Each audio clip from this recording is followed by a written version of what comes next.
Hello friends, I Amit Trivedi, an SS professor who teaches you history, political science and geography.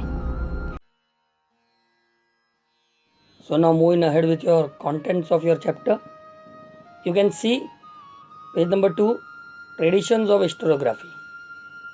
Right? So tradition of historiography we are going to divide into two parts. 2 points, तो आप लोग अपनी notebook में लिख दीजिए 2 points. First is historical writing and historian. I am repeating again, historical writing and historian. Second, historical writing. Okay. So first of all, let us go with the point historical writing and historian. So under historical writing and historian, first point, historical sources are critically examined and the past events are preserved in writing. जो कुछ लिखा गया था उसे अब तक preserve करके रखा गया है through any way, like stone inscription और wooden inscriptions are there, some artifacts are there. Yes. Second is the writing of critical historical narratives, also known as historiography. As we have understood earlier when we started with the chapter, the historiography का meaning होता है the writing of critical historical narratives or the method of writing a history. Third is a scholar who writes such a narrative is an historian. Definitely जो ये history लिखते हैं उसको historian से कहेंगे, right. So the very first historian who has written is Herodotus. He is also called as the father of history from Greek, right. He was in the basically 5th century.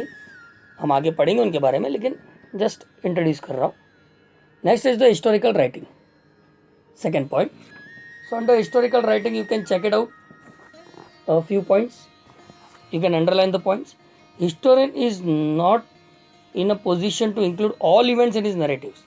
See, historians cannot write everything. हम सब कुछ नहीं लिख सकते, but क्या करते हैं, जो मोस्ट इम्पॉर्टेंट पार्ट है, मोस्ट इम्पॉर्टेंट वो लोग लिखते हैं. जैसे आप किसी की बायोग्राफीज देखते हो तो everything, every day, every moment they don't show. They show that in which year what happened, some big event, some kind of good things, some kind of shocking things, some kind of life changing things, some kind of sentimental things. So some kind of effect is shown in a nutshell, right. Second point we can see historical writing. So he describes the event which he thinks should reach the people. देखो लोगों तक क्या पहुंचना चाहिए. जैसे example, आप इतने सारे बायोग्राफीज देखते हो, समझो बिल गेट्स पे आपने देखा, या समझो आपने अपने फेवरेट प्लेयर के ऊपर देखा, या किसी एक्टर पे आपने देख लिया बायोग्राफी, तो उनका सब कुछ थोड़ी ना every day, every moment, every action and activities not shown, right. It is not written. Only the few events, only which is highlighting, which is helpful to the people to understand more about that particular person is expressed. Third point in the historical writing is his perspectives. His perspectives on those events depends on the conceptual framework he adopts. On what basis he is able to prepare his information, right. That is also very important while writing history, कि किन तथ्यों को लेकर, which proof or which kind of sources he is taking and preparing that particular historical work, writing work. Fourth point in the historical writing is, though historiography was not prevalent in the ancient societies, the people living in those times too felt that they should pass on the stories about the life and valor of the ancient ancestors to the next generation. देखो, हो सकता है कि आपको आपके grandfather या आपके daddy के ग्रैंडफादर या उनके भी ग्रैंडफादर के बारे में पता हो. Yes, the reason is not because you have seen them, it is because उनके लाइफ में उन्होंने कभी कोई अपने स्टोरी बुक नहीं लिखी होगी, या अपनी लाइफ के ऊपर स्टोरी या बायोग्राफी नहीं लिखा होगा. यस, बट उनके बारे में जो संघर्ष है, या उनके थ्रू जो कुछ भी हुआ है, या कुछ बड़ा काम हुआ है, या कहीं पे कुछ बहुत बड़ा सेक्रीफाइस हुआ है, तो they mention through stories to you कि भाई हमारे ग्रेट ग्रैंडफादर ऐसे थे, उन्होंने ये किया, उन्होंने ऐसा किया था, उन्होंने इस तरीके से हेल्प किया था, इस तरीके से उन्होंने बहुत बड़ा सहयोग दिया था, and all such things, right. तो हमारी फैमिली में भी कहीं ना कहीं हमारे जो पूर्वज है, हमारे एंसेस्टर्स हैं, उन्होंने भी ज़रूर कुछ बड़ा काम किया होगा जो शायद आपको और मुझे नहीं पता। बट यस, अगर हम अपने बड़े जो है अपने घर में या किसी सोर्सेज के थ्रू जहाँ पे अपनी फैमिली के बारे में कोई जानता है, अगर हम उनको पूछेंगे, बातचीत करेंगे बड़ों से, तो डेफिनेटली हमको कुछ तो ज़रूर पता चलेगा जो शायद अब तक हमें नहीं पता। Next point is, so this fifth point, so this ancient communities use various means like cave painting, storytelling, songs, ballads for this purpose. तो ऐसे बहुत सारे तरीके से वो लोगों तक अपनी बातों को पास ऑन करते थे नेक्स्ट जनरेशन तक। Example cave painting in Bhimbetka भी नो, केव पेंटिंग बहुत फेमस है। स्टोरी टेलिंग मेथड होता था उसके अंदर, किस तरीके से एक एनिमल को सब मिलकर हंट कर रहे हैं, every that tribals are coming together to hunt animal, उस पर टीम लीडरशिप के बारे में पता चलता है। Some traditional songs are also there, right. एकदम पुराने सॉन्ग, मतलब शायद हमको ये नहीं पता किसने बनाया, बट एग्जिस्ट करते हो, right. And ballads for this purpose. Now what are the ballads? चलो समझ लेते what is ballads. First of all write the meaning of ballad. चलो लिखो लिखो, पेंसिल है ना हाथ में, लिखो।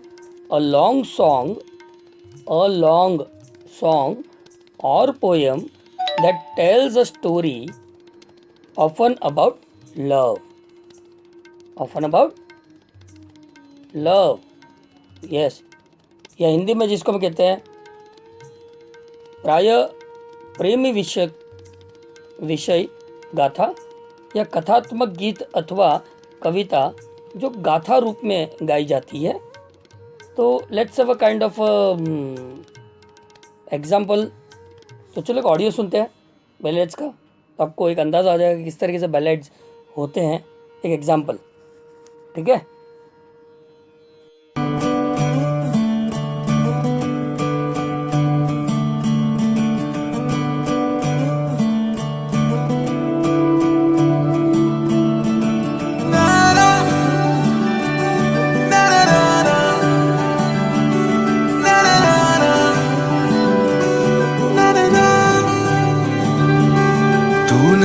नज़्म सा मेरे होठों पे ठहर जा, मैं ख्वाब सा तेरी आंखों में जागूं रे। तू इश्क सा मेरे रूह में आके बस जा, जिस ओर तेरी शहनाई उस ओर मैं भागूं रे।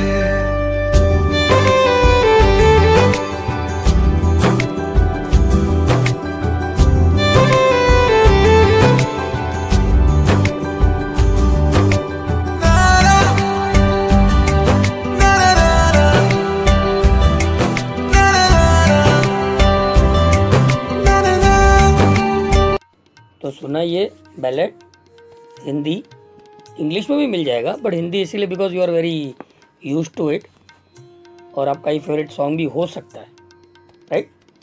सो any song which is having some kind of very emotional touch, ठीक है।